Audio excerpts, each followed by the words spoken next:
आज की इस वीडियो में हम क्लास 9th की साइंस बुक से chapter 8 journey inside the atom के नोट्स को पढ़ने जा रहे हैं। फर्स्ट टॉपिक है मैटर एंड एटम्स। तो बच्चों, हमारे आसपास जो भी चीज़ें हैं, चाहे लिविंग थिंग्स हों या नॉन लिविंग थिंग, वे सभी मैटर से बनी होती हैं। और यह मैटर बहुत छोटे छोटे पार्टिकल्स से मिलकर बना होता है और उन पार्टिकल्स को हम एटम्स कहते हैं।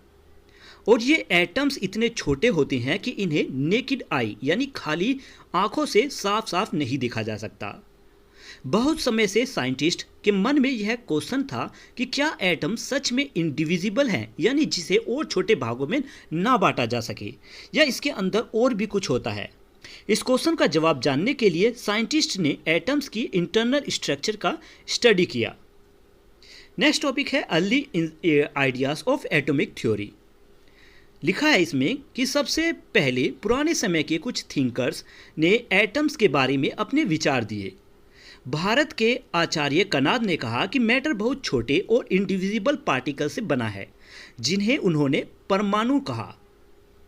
वही डेमोस्ट्रियस और लुसिपस, जो ग्रीस के थिंकर थे, उन्होंने इन पार्टिकल्स को एटम्स नाम दिया। एटम्स का मतलब होता है इंडिविजिबल, यानी जिसे और छोटे भागों में नहीं बांटा जा सके। लेकिन उस समय ये केवल फिलोसफिकल आइडियाज़ थे, यानी कुछ विचार ही थे। इनके पीछे कोई एक्सपेरिमेंट या कोई साइंटिफिक प्रमाण नहीं था। Next I Dalton's atomic theory. साल 1808 में जॉन डाल्टन ने पहली साइंटिफिक एटॉमिक थ्योरी दी। उन्होंने कहा कि मैटर बहुत छोटे इंडिविजिबल पार्टिकल से बना है, जिन्हें एटम्स कहा जाता है। डाल्टन के अनुसार एटम ही मैटर का फंडामेंटल बिल्डिंग ब्लॉक है, यानी हर सब्सटेंस की सबसे छोटी यूनिट एटम होती है। नेक्स्ट है डिस्कवरी ऑफ सब एटॉमिक पार्टिकल। 19th सेंचुरी के आखिर में रेडियो एक्टिविटी की खोज हुई। इस खोज ने यह साबित किया कि एटम पूरी तरह इंडिविजिबल नहीं है। एटम के अंदर इससे भी छोटे पार्टिकल्स मौजूद हैं, जिन्हें सब एटॉमिक पार्टिकल्स कहा जाता है। यहीं से एटम की सब एटॉमिक स्ट्रक्चर का स्टडी शुरू हुई। Next I discovery of electron, J Thomas की। साल 1897 में जे थॉमसन ने अपने कैथोड रे एक्सपेरिमेंट के द्वारा इलेक्ट्रॉन की खोज की। उन्होंने बताया कि इलेक्ट्रॉन सभी एटम्स के अंदर पाए जाते हैं। इलेक्ट्रॉन पर नेगेटिव चार्ज होता है। उन्होंने यह भी बताया कि इलेक्ट्रॉन एटम्स के सबसे छोटे पार्टिकल्स होते हैं। इस खोज से यह साबित हो गया कि एटम के अंदर भी एक इंटरनल स्ट्रक्चर होती है। Next I Thomson atomic model. Electron की खोज के बाद जे थॉमसन ने अपना एटॉमिक मॉडल दिया। उन्होंने कहा कि एटम एक पॉजिटिव चार्ज की स्फीयर होता है। उन्होंने कहा कि एटम एक पॉजिटिव चार्ज की स्फीयर जैसा होता है। इस पॉजिटिव स्फीयर के अंदर इलेक्ट्रॉन्स चारों तरफ फैलते हुए रहते हैं। उन्होंने इसकी तुलना वाटरमेलन के सीड्स या पडिंग में पड़े प्लम से की। इस मॉडल से यह समझाया गया कि एटम इलेक्ट्रिकली न्यूट्रल क्यों रहता है, क्योंकि उसके अंदर पॉजिटिव और नेगेटिव चार्ज दोनों मौजूद होती हैं। लेकिन बाद में किए गए एक्सपेरिमेंट ने ये सभी परिमाणों को यह मॉडल समझ नहीं पाया। नेक्स्ट है रदरफोर्ड्स गोल्ड फॉइल एक्सपेरिमेंट। बच्चों, साल 1911 में रदरफोर्ड ने एक बहुत प्रसिद्ध गोल्ड फॉइल एक्सपेरिमेंट किया। इस एक्सपेरिमेंट में उन्होंने अल्फा पार्टिकल्स को एक बहुत पतली गोल्ड शीट यानी सोने की पतली पन्नी जैसे शीट पर छोड़ा। उन्होंने देखा कि ज़्यादातर अल्फा पार्टिकल बिना रुकी सीधे गोल्ड फॉइल के आर पार निकल गए। कुछ पार्टिकल्स अपना रास्ता बदलकर डिफ्लेक्ट हो गए यानी मुड़ गए, और बहुत ही कम यानी कुछ पार्टिकल्स वापस लौट गए। इन परिणामों की किसी ने उम्मीद नहीं की थी। इन्हीं अनएक्सपेक्टेड रिजल्ट्स की वजह से साइंटिस्ट्स को एटम की स्ट्रक्चर के बारे में नई जानकारी मिली। नेक्स्ट है Rutherford's atomic model. Gold foil experiment के बाद रदरफोर्ड ने अपना एटॉमिक मॉडल दिया। उन्होंने बताया कि एटम के सेंटर में एक बहुत छोटा, बहुत डेंस और पॉजिटिवली चार्ज न्यूक्लियस होता है। एटम का ज़्यादातर मास इसी न्यूक्लियस में होता है। इलेक्ट्रॉन न्यूक्लियस के चारों ओर घूमते रहते हैं। उन्होंने यह भी बताया कि एटम का ज़्यादातर भाग खाली जगह होता है। इस मॉडल को न्यूक्लियर मॉडल या प्लेनेटरी मॉडल कहा जाता है। नेक्स्ट है लिमिटेशन ऑफ रदरफोर्ड मॉडल की।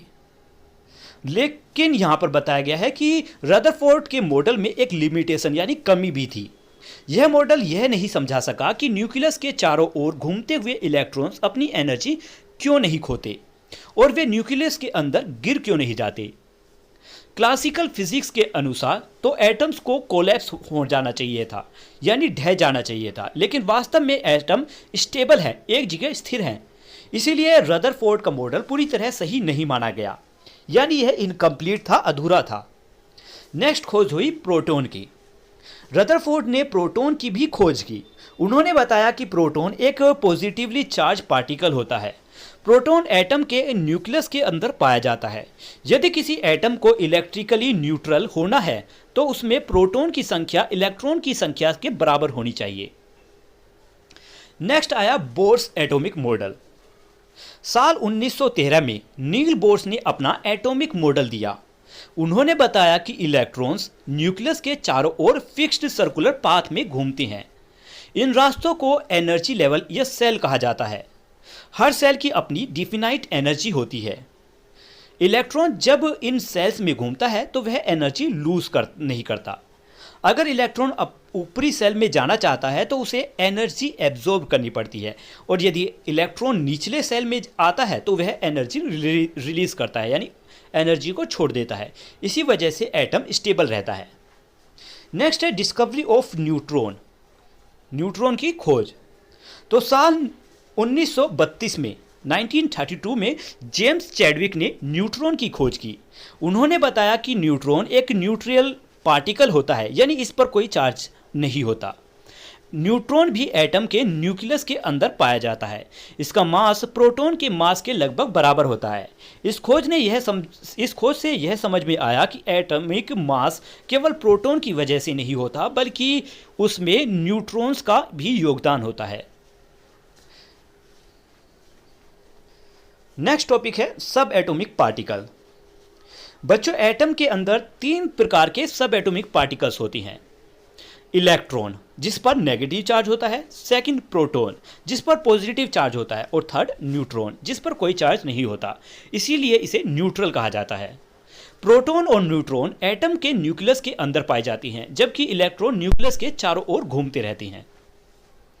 Next electron. Electron negative charge होता है और इलेक्ट्रॉन का मास बहुत कम होता है, नेग्लिजिबल, इसीलिए इसे नेग्लिजिबल यानी बहुत कम माना जाता है। इलेक्ट्रॉन पॉजिटिव चार्ज की ओर अट्रैक्ट होता है। इलेक्ट्रॉन न्यूक्लियस के बाहर पाया जाता है और इसके चारों ओर घूमता रहता है। बात करें प्रोटॉन की, तो प्रोटॉन पॉजिटिव चार्ज होता है। प्रोटॉन का मास लगभग 1 AMU होता है, ये यूनिट है, और इलेक्ट्रॉन का मास प्रोटॉन के मास का लगभग 1/1800 के मल्टीपल होता है, यानी इतना डिवाइड करें तो हमें इलेक्ट्रॉन का मास मिलेगा प्रोटॉन से। प्रोटॉन नेगेटिव चार्ज की ओर अट्रैक्ट होता है। प्रोटॉन एटम के न्यूक्लियस के अंदर पाया जाता है। बात करें न्यूट्रॉन्स की, इसमें कोई चार्ज नहीं होता। मास इसका लगभग 1 AMU के बराबर होता है। न्यूट्रॉन पर कोई चार्ज नहीं होता, इसीलिए यह किसी भी चार्ज की ओर अट्रैक्ट नहीं होता। न्यूट्रॉन भी एटम के न्यूक्लियस के अंदर ही पाया जाता है। अब बात करें सिंबल्स ऑफ एलिमेंट की, तो एलिमेंट्स को रिप्रेजेंट करने के लिए केमिकल सिंबल्स का इस्तेमाल किया जाता है। सबसे पहले डेल्टन ने सिंबल्स का इस्तेमाल शुरू किया। बाद में बेरिलियस ने इसे इंग्लिश या लैटिन नामों में लेटर्स का इस्तेमाल करके और बेहतर बनाया। आज पूरी दुनिया में IUPAC यानी international union of pure and applied chemistry in symbols को स्टैंडर्डाइज करता है, यानी सभी देशों के लिए एक जैसे सिंबल्स का इस्तेमाल किया जाता है। अब सिंबल्स लिखने में कुछ नियम देखते हैं। लिखा है कि बहुत से एलिमेंट्स के सिंबल उनके नाम के पहले लेटर या पहले 2 लेटर से बनाई जाती हैं। फिर भी सिंबल्स का पहला लेटर हमेशा कैपिटल यानी अपर केस में लिखा जाता है। यदि दूसरा लेटर हो तो उसे स्मॉल या लोअर केस में लिखा जाता है। कुछ एलिमेंट्स के सिंबल्स में पहला लेटर तो नाम का ही होता है, लेकिन दूसरा लेटर नाम का दूसरा लेटर ना होकर कोई दूसरा लेटर हो सकता है। कुछ एलिमेंट्स के सिंबल इंग्लिश नाम से नहीं बल्कि उनके लैटिन, ग्रीक या जर्मन नामों से भी लिए गए हैं। Scientist use symbol instead of full names, मतलब साइंटिस्ट एलिमेंट्स के नाम पूरे नाम लिखने की बजाय सिंबल्स का इस्तेमाल करते हैं, क्योंकि सिंबल्स पूरी दुनिया में एक जैसे पहचाने जाती हैं। इससे अलग अलग भाषाएं बोलने वाले साइंटिस्ट भी आसानी से एक दूसरे से सही तरीके से कम्युनिकेट कर पाती हैं। नेक्स्ट है name and symbols of some commonly use elements. अब इन टेबल में कुछ कॉमन एलिमेंट्स और उनके सिंबल्स दिए गए हैं आपके याद करने के लिए। नेक्स्ट टॉपिक है एटॉमिक नंबर। इसमें लिखा है कि बच्चों, एटॉमिक नंबर का मतलब होता है किसी एटम के न्यूक्लियस में मौजूद प्रोटॉन्स की संख्या। यही एटॉमिक नंबर किसी एलिमेंट की आइडेंटिटी बताता है, साथ ही यह एलिमेंट के केमिकल बिहेवियर को भी निर्धारित करता है। यदि एटम न्यूट्रल है तो उसमें प्रोटॉन की संख्या इलेक्ट्रॉन की संख्या के बराबर होती है। नेक्स्ट टॉपिक है मास नंबर। मास नंबर का मतलब है एटम के न्यूक्लियस में मौजूद प्रोटॉन और न्यूट्रॉन्स की कुल संख्या। प्रोटॉन और न्यूट्रॉन को मिलाकर न्यूक्लियॉन्स कहा जाता है और एटम का ज़्यादातर मास इन्हीं न्यूक्लियॉन्स की वजह से होता है। नेक्स्ट टॉपिक है रिप्रेजेंटेशन ऑफ एन एटम। इसमें लिखा है कि किसी एटम को लिखने का एक निश्चित तरीका होता है। एलिमेंट्स के सिंबल के ऊपर मास नंबर ए लिखा जाता है और नीचे एटॉमिक नंबर जिसको जेड से रिप्रेजेंट किया जाता है। एग्जाम्पल के लिए कार्बन को इस रूप में लिखा जाता है। यहाँ पर 12 मास नंबर है और 6 एटॉमिक नंबर। मास नंबर को ए से डिनोट करेंगे और एटॉमिक नंबर को जेड से। नेक्स्ट है इलेक्ट्रॉन डिस्ट्रीब्यूशन। एटम के इलेक्ट्रॉन्स न्यूक्लियस के चारों ओर अलग अलग सेल में अरेंज रहती हैं। इनका अरेंजमेंट बोर-बरी रूल्स के अनुसार होता है। और बोर-बरी रूल्स क्या है कि किसी सेल में मैक्सिमम इलेक्ट्रॉन की संख्या 2n⁻² फॉर्मूले पर निकाली जाती है, जहां n की मतलब है 1 2 3 4 यानी नंबर ऑफ सेल। इसके अनुसार k सेल यानी फर्स्ट सेल में मैक्सिमम 2 इलेक्ट्रॉन आ सकते हैं। सेकंड सेल यानी L सेल में ज़्यादा से ज़्यादा 8 इलेक्ट्रॉन्स आ सकते हैं। थर्ड सेल में M सेल में 18 इलेक्ट्रॉन्स आ सकती हैं। एटम की सबसे बाहरी सेल में मैक्सिमम 8 इलेक्ट्रॉन्स आ सकती हैं, लेकिन पहले सेल में 2 इलेक्ट्रॉन्स ही आ सकती हैं। इलेक्ट्रॉन्स हमेशा अंदर वाले सेल से भरना शुरू होते हैं और स्टेप वाइज पहले के सेल में भरे जाएंगे, फिर L सेल में, उसके बाद M सेल में और फिर N सेल में ये इलेक्ट्रॉन्स भरे जाती हैं। नेक्स्ट है इलेक्ट्रॉनिक कॉन्फ़िगरेशन। लिखा है कि एटम्स के इलेक्ट्रॉन्स अलग अलग सेल में किस प्रकार अरेंज्ड है, इसे इलेक्ट्रॉनिक कॉन्फ़िगरेशन कहा जाता है। एग्जाम्पल के लिए सोडियम का इलेक्ट्रॉनिक कॉन्फ़िगरेशन 2,8,1 होता है। इसका मतलब K सेल में 2 इलेक्ट्रॉन्स हैं, L सेल में 8 इलेक्ट्रॉन और M सेल में 1 इलेक्ट्रॉन। यानी इलेक्ट्रॉन का अलग अलग सेल में किस अरेंज में उन्हें अरेंज किया गया है, किस टाइप से उन्हें अरेंज किया है, यही इलेक्ट्रॉनिक कॉन्फ़िगरेशन कहलाता है। किसी एलिमेंट का इलेक्ट्रॉनिक कॉन्फ़िगरेशन उसकी केमिकल प्रॉपर्टीज़ को भी डिटरमाइन कर सकता है। यहाँ पर क्विक समरी भी लिखी है जिसमें एटॉमिक नंबर मतलब प्रोटॉन की संख्या, और यदि एटम न्यूट्रल हो तो इलेक्ट्रॉन की संख्या भी उतनी ही होती है। मास नंबर मतलब नंबर ऑफ प्रोटॉन और नंबर ऑफ न्यूट्रॉन का सम। नेक्स्ट है कि किसी भी सेल में जब मैक्सिमम इलेक्ट्रॉन की संख्या 2n⁻² होती है।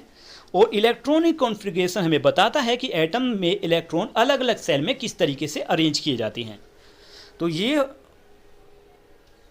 Next topic combining capacity of an atom यानी वैलेंसी। तो बच्चों, हर एटम स्टेबल बनना चाहता है। हर एटम एक स्टेबल यानी स्थिर बना रहना चाहता है। स्टेबल बनने के लिए एटम्स अपने इलेक्ट्रॉन्स को गेन करता है, लूज करता है या फिर शेयर करता है। ज़्यादातर एटम्स 8 इलेक्ट्रॉन वाले ऑक्टेट को पूरा करना चाहती हैं, लेकिन हीलियम के 2 इलेक्ट्रॉन वाला डुप्लेट ही स्टेबल होता है। किसी एटम की यह कंबाइनिंग कैपेसिटी उसके आउटर मोस्ट सेल यानी सबसे बाहरी सेल में मौजूद इलेक्ट्रॉन की नंबर्स पर निर्भर करता है। अब कंबाइनिंग कैपेसिटी क्या है? The number of atom of hydrogen और chlorine with one atom of an element can combine to form compound.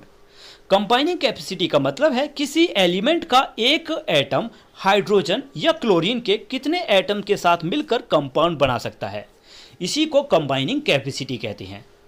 अब बात करें वैलेंस सेल की, तो वैलेंस सेल वह सबसे बाहरी सेल होता है जिसमें एटम्स के इलेक्ट्रॉन मौजूद होते हैं। बात करें वैलेंस इलेक्ट्रॉन की, तो वैलेंस इलेक्ट्रॉन वे इलेक्ट्रॉन होते हैं जो एटम की सबसे बाहरी सेल में मौजूद इलेक्ट्रॉन्स होते हैं। वैलेंसी वह नंबर्स हैं जितने इलेक्ट्रॉन्स को कोई एटम गेन, लूज या शेयर करता है ताकि उसका ऑक्टेट पूरा हो जाए और वह स्टेबल बन जाए। नेक्स्ट टॉपिक है आइसोटोप। आइसोटोप एक ही एलिमेंट के एक ऐसे एटम्स होती हैं जिनका एटॉमिक नंबर सेम होता है लेकिन उनका मास नंबर अलग अलग होता है। ऐसा इसलिए होता है क्योंकि उनमें न्यूट्रॉन्स की संख्या अलग होती है। आइसोटोप्स में केमिकल प्रॉपर्टीज लगभग सिमिलर होती है लेकिन उनके फिजिकल प्रॉपर्टीज जैसे मेल्टिंग पॉइंट और बॉइलिंग पॉइंट अलग हो सकती हैं। अब हाइड्रोजन के 3 आइसोटोप्स के एग्जाम्पल दिए गए हैं। फर्स्ट है प्रोटियम, जिसकी मात्रा लगभग 99.98% होती है हाइड्रोजन में। नेक्स्ट है ड्यूटेरियम, जिसकी मात्रा लगभग 0.015% होती है। ट्रिटियम, जो बहुत ही कम मात्रा में पाया जाता है। यहाँ पर आप देखोगे यहाँ पर एटॉमिक नंबर सेम है सबका 1, लेकिन मास नंबर डिफरेंट है। एटॉमिक नंबर से मास नंबर डिफरेंट, इसी को आइसोटोप्स कहा जाता है। नेक्स्ट है आइसोटोप्स ऑफ कार्बन। कार्बन का भी यहाँ पर देखोगे कार्बन के 3 आइसोटोप्स होते हैं और इनमें से जो सबसे ज़्यादा अधिक मात्रा में पाया जाता है वो है C612 मास नंबर। नेक्स्ट है यूज ऑफ आइसोटोप्स। कुछ आइसोटोप्स का इस्तेमाल हमारे रोजमर्रा के जीवन में बहुत इंपॉर्टेंट कामों के लिए किया जाता है। जैसे यूरेनियम 235 का इस्तेमाल न्यूक्लियर फ्यूल में के रूप में किया जाता है। कोबाल्ट 60 का इस्तेमाल कैंसर के ट्रीटमेंट में किया जाता है। आयोडीन 131 का इस्तेमाल थायराइड की बीमारी के इलाज में किया जाता है। कार्बन 14 का इस्तेमाल फॉसिल्स के आयु पता लगाने के लिए, एज पता लगाने के लिए किया जाता है। नेक्स्ट है average atomic mass. Average atomic mass किसी एलिमेंट की सभी आइसोटोप्स के मासेस का वेट एवरेज होता है। इसे निकालते समय यह भी ध्यान रखा जाता है कि नेचर में कौन सा आइसोटोप कितनी मात्रा में पाया जाता है। एग्जाम्पल के लिए क्लोरीन का एवरेज एटॉमिक मास 35.5 यूनिट होता है। नेक्स्ट है आइसोबार्स। आइसोबार्स ऐसे एटम्स होती हैं जो अलग अलग एलिमेंट्स के होते हैं। इनका मास नंबर एक जैसा होता है और लेकिन एटॉमिक नंबर अलग अलग होता है। इसका मतलब है कि इसमें न्यूक्लियस, प्रोटॉन प्लस न्यूट्रॉन की कुल संख्या सेम होती है लेकिन ये डिफरेंट एलिमेंट से संबंधित होते हैं। नेक्स्ट है डेवलपमेंट ऑफ एटॉमिक मॉडल। समय के साथ साइंटिस्ट की एटम्स के बारे में समझ लगातार बदलती और बेहतर होती गई। अब देखते हैं कि एटॉमिक मॉडल कैसे विकसित हुए। 1808 में डेल्टन का model atoms are indivisible particles. Dalton ने कहा कि एटम्स इंडिविजिबल पार्टिकल है, यानी उन्हें और छोटे भागों में नहीं बांटा जा सकता। 1897 में थॉमसन मॉडल आया। इसमें electrons are embedded in a positive charge sphere, plum pudding model. Thomson ने बताया कि इलेक्ट्रॉन पॉजिटिव चार्ज वाले स्फीयर के अंदर फैले रहती हैं। इसे प्लम पडिंग मॉडल कहा जाता है। 1911 Rutherford's model. Atom has a small dense positively charge nucleus, electrons revolve around it. Rutherford ने बताया कि एटम्स के बीच में छोटा, घना और पॉजिटिव चार्ज न्यूक्लियस होता है और इलेक्ट्रॉन न्यूक्लियस के चारों ओर घूमते हैं। 1930 में बोर्स मॉडल आया। इसमें बताया गया कि electrons move in fixed energy level around the nucleus. मतलब बोर ने बताया कि इलेक्ट्रॉन न्यूक्लियस के चारों ओर फिक्स्ड एनर्जी लेवल या ऑर्बिट में घूमते हैं। Next modern model. Electron exist in probability clouds, not in fixed path. Modern atomic model के अनुसार इलेक्ट्रॉन फिक्स्ड पाथ में नहीं घूमते, वे प्रोबेबिलिटी क्लाउड्स, जिन्हें ऑर्बिटल्स कहा जाता है, उनमें पाए जाते हैं। और आखिरी line, from individual particles to probability clouds our journey inside the atom continues. तो बच्चों, इंडिविजुअल पार्टिकल से लेकर प्रोबेबिलिटी क्लाउड तक एटम्स के बारे में हमारी समझ लगातार बढ़ती गई है। तो यही थी हमारी journey inside the atom chapter के नोट्स। मिलते हैं अब अगली वीडियो में इस चैप्टर के क्वेश्चन आंसर्स के साथ। तब तक के लिए बाय बाय।